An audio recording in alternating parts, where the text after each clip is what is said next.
So friends, स्वागत है आपका हमारे चैनल में। जैसा कि आपने कई बार हम हर एक वीडियो में आपके लिए एक नया टॉपिक लेके आते हैं। आज की वीडियो में हम आपके लिए टॉपिक लेके आए हैं कि क्या होता है सोलर पैनल, कैसे यह वर्क करता है। रामागुंडम में बनाया गया प्रेजेंट टाइम पे भारत का सबसे बड़ा फ्लोटिंग जो है सोलर प्लांट है, हम उसके बारे में भी आपको बताएंगे। और मध्य प्रदेश में बनने वाला विश्व का सबसे बड़ा फ्लोटिंग सोलर प्लांट क्या है, किस नदी पे बन रहा है, कहाँ बन रहा है, वो भी हम आपको हर एक चीज दिखाएंगे। तो चलिए शुरू करते हैं। जैसा कि अब आप इस वाले फोटो में देख सकते हैं, आपको जो है पूरा का पूरा मैंने जो मैप लगा रखा है भारत में जो कई जगह सोलर प्लांट स्थित हैं। अब आपको दूसरे फोटो से समझाते हैं। यह जो है फोटोवोल्टाइक, जैसे कि हम एनर्जी भी बोलते हैं। फोटोन जो है सूर्य से आने वाले कुछ कण, जो प्रकाशिक कण होते हैं, जो बंडल्स में पाए जाते हैं, इनकी अलग परिभाषा है, उसके बारे में कभी डिफरेंट टाइम पे चर्चा करेंगे। इसको हम फोटोवोल्टाइक एनर्जी भी बोलते हैं। ये जो फोटोवोल्टाइक एनर्जी है प्रेजेंट टाइम पे विश्व का 1% ही दे पा रही है, सिर्फ और सिर्फ 1% एनर्जी, पूरी एनर्जी का। लेकिन फिर भी ये एक बहुत बड़ा हमारे लिए सोर्स है, क्योंकि यदि हम इसका पूरा का पूरा यदि उपयोग कर सकें तो यह एक ऊर्जा का अनंततम स्रोत है, इन्फिनिटी का सोर्स है ये एनर्जी का। अब बात करते हैं कि रामाकुंडम में जो सोर्स बना है, या फिर कहें कि रामाकुंडम में जो सोलर प्लांट बना है उसके बारे में बात करते हैं। जो रामाकुंडम में ये नदी पे आप पूरा का पूरा देख सकते हैं। तो यह जो है अब भारत का सबसे बड़ा फ्लोटिंग सोलर पावर प्लांट है। क्यों?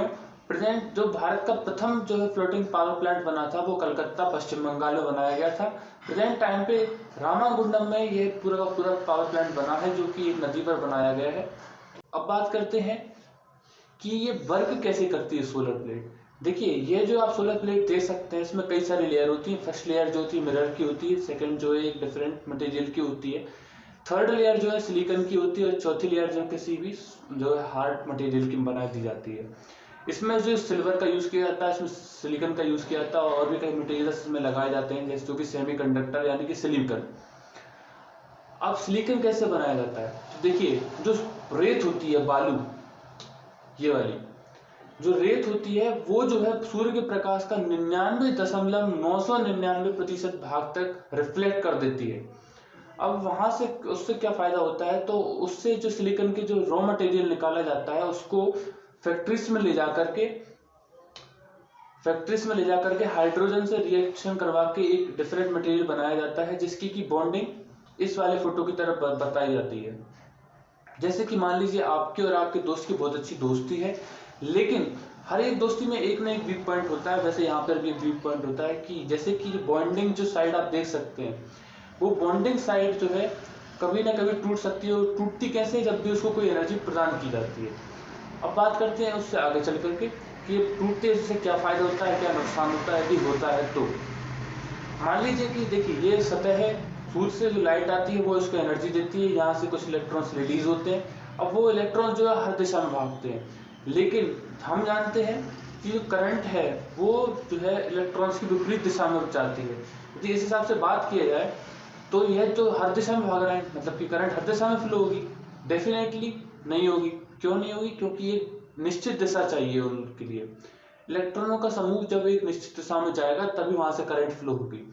ठीक है, तो इसके नीचे जो है जर्मेनियम की एक और सेमीकंडक्टर की प्लेट लगाई जाती है, जिसमें की हीट पा करके यह जो पी डायोड कहलाता है। अब नीचे से जब एन डायोड लगाया जाएगा तो एन डायोड में से पॉजिटिव चार्ज रिलीज होंगे, जो कि इसके नेगेटिव चार्ज को अपनी तरफ अट्रैक्ट करेंगे, और वहां से पूरा का पूरा फ्लो बढ़ेगा, और वहां से करंट जो है फ्लो होना चालू हो जाएगा। ठीक है, अब वहां यह जैसे करंट फ्लो होना चालू होगा तो यह जो धारा होगी, यह जो करंट होगा वो डीसी करंट होगा।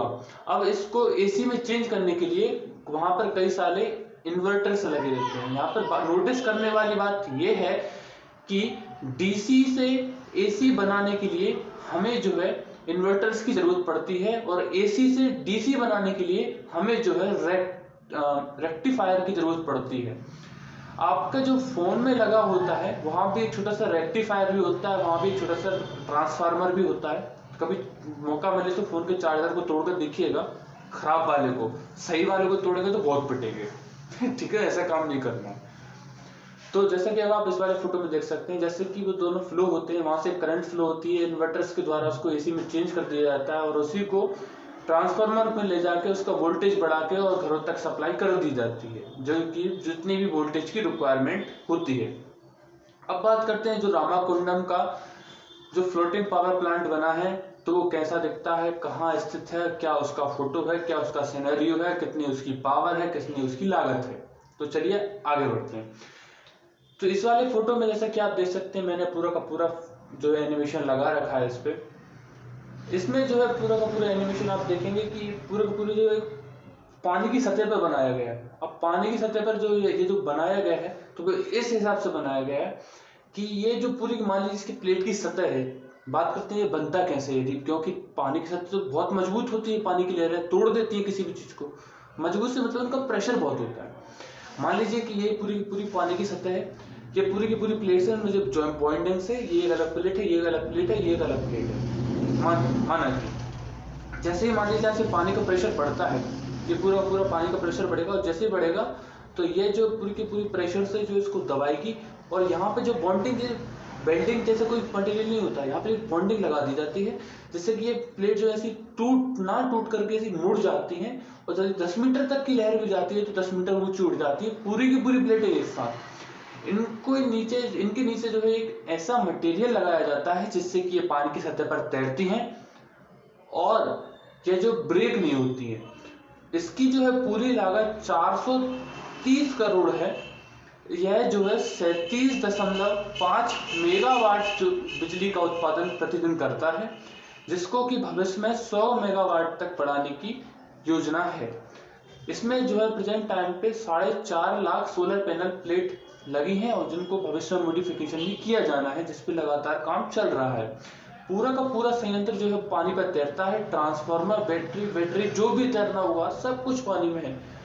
इससे जो है 1.5 लाख टन कोयले की बचत हुई है, 450 एकड़ जमीन की बचत हुई है और कई लाख लीटर पानी की बचत भी हुई है। क्यों? क्योंकि यदि मान लीजिए ये पूरी पानी की सतह है, ये पूरी लाइट आ रही है सन की, तो यह जो लाइट आती है इस पानी की सतह पर, तो ये पानी को एवापोराइज करती है, पानी का बाष्पीकरण करती है। तो ये बाष्पीकरण को बीच में जो बन जाता है, जिससे कि हमको एनर्जी तो मिलती है और बाष्पीकरण रुकेगा तो पानी भी बचेगा। ये एक अच्छी चीज है, लेकिन पानी का वेपोराइजेशन तो कोई रोक नहीं सकता, लेकिन कुछ कम किया जा सकता है केवल उतने ही क्षेत्र के लिए। अब बात करते हैं कि मध्य प्रदेश में बनने वाला विश्व का सबसे बड़ा सोलर प्लांट क्या है, कौन सा है, कहाँ बन रहा है, कितनी लागत है, कौन सी कंपनीज बना रही हैं। तो जैसा जो है नर्मदा नदी पर बना हुआ है और इसी नदी पर जो है सरदार सरोवर बांध बना हुआ है गुजरात में, सरदार सरोवर बांध बना हुआ है। लेकिन यह जो है पूरा का पूरा डैम जो है नर्मदा नदी पर बना हुआ है, इसमें ही पूरा का पूरी सेटअप किया जाना है। इसकी पूरी लागत जो है $40 मिलियन है, जो कि भारतीय रुपयों में इसकी जो है पूरी लागत भारतीय रुपयों में 3000 करोड़ रुपए आने की संभावना है। और वो पूरी की पूरी लागत जो है वर्ल्ड बैंक, IFC यानी कि इंटरनेशनल फाइनेंस कॉरपोरेशन और भी कई कोलैबोरेशन से बनाई जा रही है, जो कि मध्य प्रदेश सरकार ने अन्य कंपनी से की है। यह जो है इसकी पूरी जो क्षमता होगी वो होगी 500 मेगावाट। यह जो है एक दिन में 500 मेगावाट बचा सकता है, जिससे कि पूरी की पूरी यदि बात की जाए तो एक अच्छा खासा शहर पूरा का पूरा बच सकता है। तो यहाँ पर कहेंगे पूरा का पूरे संभाग की जगह पे ये घेरता है, तो ये प्लांट जमीन पे बनता। तो वर्तमान में भी पे स्थित पावर प्लांट है, वो भी मध्य प्रदेश में स्थित है। मैं आपको फोटो दिखा देता हूँ। ये जो है मध्य प्रदेश में स्थित है। यह जो ओमकारेश्वर डैम है यहीं पे बनने वाला है, जो पावर प्लांट जिसकी मैंने आपसे अभी चर्चा की है। अब वो पावर प्लांट जो है पूरे के पूरे विश्व में सबसे बड़ा हुआ। अब बात करते हैं कि मध्य प्रदेश सरकार के पास इतना पैसा कैसे आया, इतना बड़ा पावर प्लांट बना रही है भाई। तो जैसा कि मैंने आपको बताया, कई फाइनेंस कंपनी से इसके लिए लोन लिया गया है। देखिए इसके कुछ ड्रॉबैक्स भी होते हैं, जैसे कि मान लीजिए कि सनलाइट जो आती है, वो जो है सनलाइट की जो कंटिन्यूएंसी जो है वाटर लेयर में होती है उसको ब्रेक करती है और वहाँ का जो भी जल जीवन होता है वो अस्त व्यस्त माना जाता है। इसका कुछ अन्य भी नुकसान है, उसके बारे में हम नेक्स्ट वीडियो में चर्चा करेंगे। तब तक के लिए thank you, stay home and stay safe.